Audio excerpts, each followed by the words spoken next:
Hello and welcome to a review of the LEGO Star Wars Bounty Hunter Pursuit set from 2002. This set was from the Attack of the Clones line of the Star Wars series. You know, we've still got the classic yellow faces, but this is definitely a step away from the sort of classical space-esque style that the original 3 years of the theme were known for, you know. So let's take a look at it, because I think this is a very interesting set for a lot of reasons.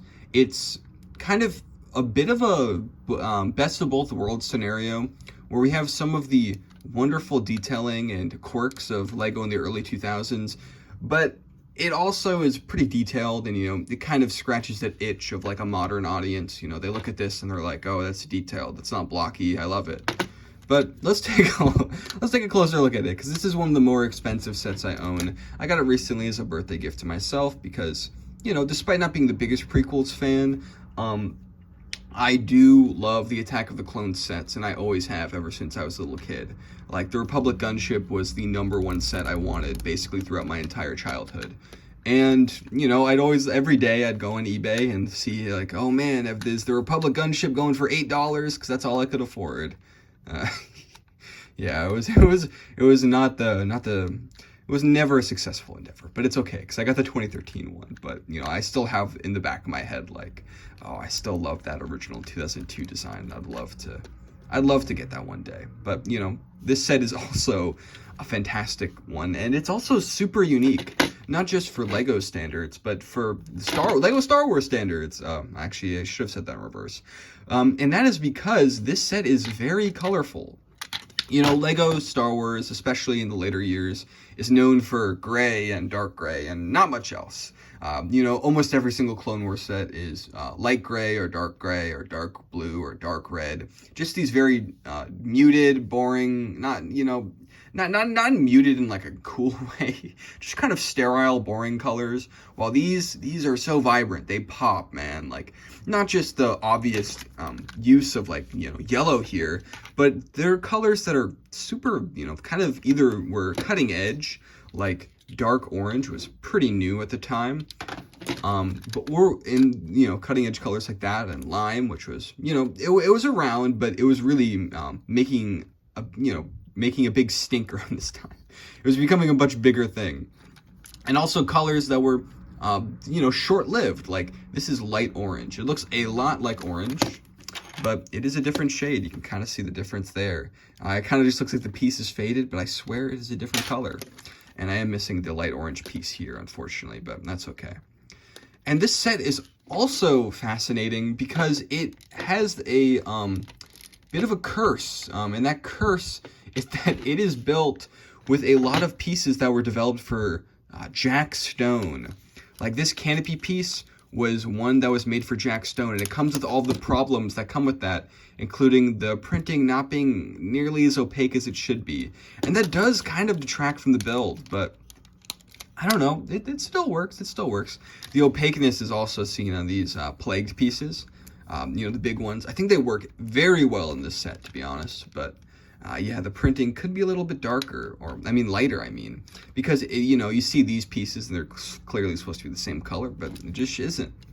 In a situation like here, you know, it looks more like bright green, so maybe you could even do a mock where you replace the colors with that. I love the shape of this thing. It has such a nice flow to it. Although it's unfortunate that the colors aren't all there, you do get these, you know, nice prints. I love prints, and this is the way that this arc continues. It's just super cool. Yeah, just great colors, just great shape. Like, look at the shape of this thing. Like, it's very defined. It's not too curvaceous in, like, a way that makes it so it's all just rounded. There's a nice mixture of, like, you know, straight edges and then the curves of the 2002 plague pieces and all that. Just great stuff. Just great stuff.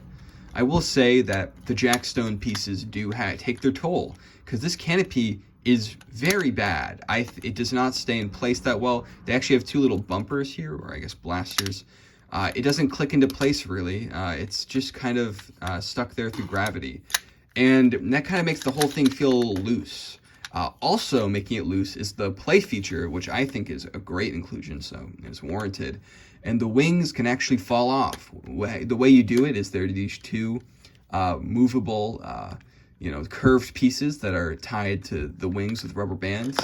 And then you just make them go off like that. And it's interesting that, I guess, I don't know, maybe it's accurate to the source material. I haven't watched the movie in years.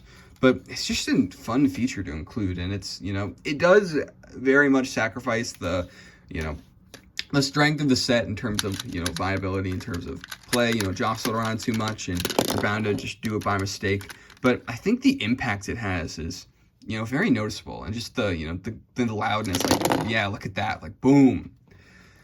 But just great vehicle, extremely unique. It's never been remade to this day. But what's even more unique is the minifigure that comes inside it. This is something that I feel like all LEGO fans and LEGO Star Wars fans can agree upon. The Zam Wesell minifigure is just a masterpiece. It is one of the only figures, actually, let me scratch that. It is the only minifigure ever made with sand purple printing, unless you count one of the Martians from Life on Mars. It has leg printing, and not just any leg printing, basically immaculate leg printing with that classic purple color being printed on. Just great detail all around. The torso and the legs, they fit together perfectly. It reminds me of the Dumbledore minifigure from the Hogwarts of 2001. And this is also one of the first minifigures to have a double-sided face, as you can see the shapeshifter form on the back there. This copy of the figure is in impeccable condition, and that's part of the reason why I got this copy, because this, the whole thing is just immaculate, just really wonderful. And you have the Rock Raiders helmet in light gray, which was exclusive to this figure. Overall, basically every piece of this minifigure is extremely noteworthy for one reason or another, and that's not something you could say about almost, most figures. And that's what just makes it just fantastic. And it was only in the set for such an obscure character. Like, Zam Wesell is in the first 5 minutes of the movie. I don't even know if they have a single line and they just die. But hey, here's an amazing minifigure of them showing the respect, So yeah, this is a huge win.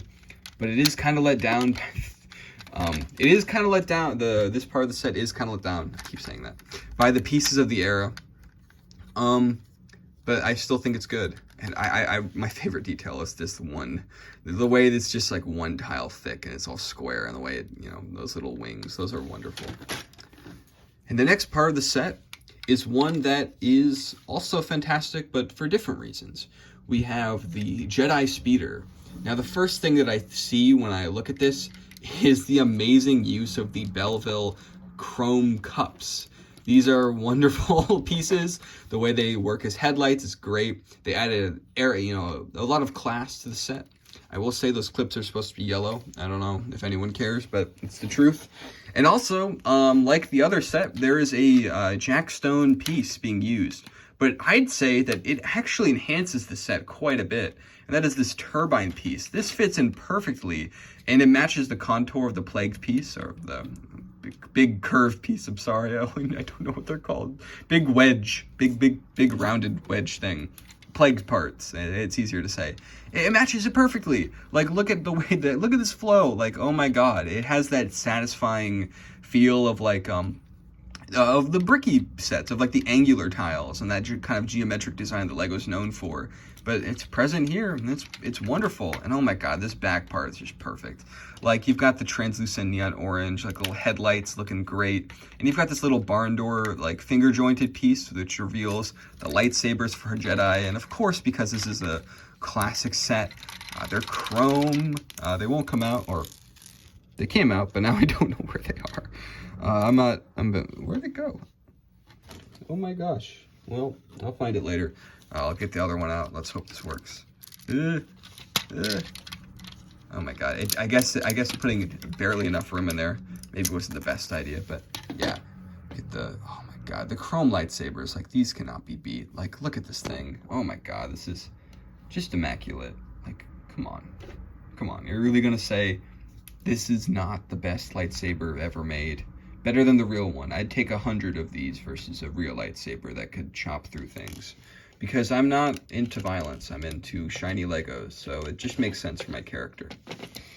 Anyways, that was kind of cringe, but what can I say? Inside this part, let me actually fix it. This little locking mechanism, the back, the trunk, amazing. I guess my point is the back of this thing, amazing. But the front, kind of suffers a little bit. And it's not really because of the pieces, it's more so because it just kind of tapers off in a way that leaves this part is way too flat. You know, like, even if this was a little, you know, had some yellow to it, just to kind of round off the feel of the whole build, I think that would do wonders in sort of making this thing feel complete, because it feels like you have one of the most well-engineered Lego builds of the time in this part, and then it's just kind of, you know, nothing. You know, it's too flat. It's too flat. And I don't know, it's just such a shame, because it looks great from the top.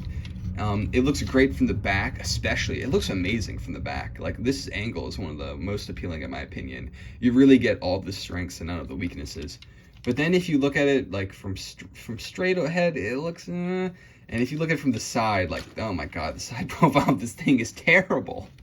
But, you know, this scene is supposed to be in the sky. You can pose it in different ways. You know, it's fine. Another thing I have to mention is the printed pieces. Oh my god, this printed piece, amazing. I think it works really well, especially with the line piece used here. These turbines, amazing looking. I only have one of them, but these kind of engine pieces, like the shininess, like, oh my god, that looks fantastic. You know, so much class in this set, man. Like, I don't know, it's just this weird mixture of like lo-fi and very premium elements, and that's literally what Lego Star Wars is, man, especially in the early days.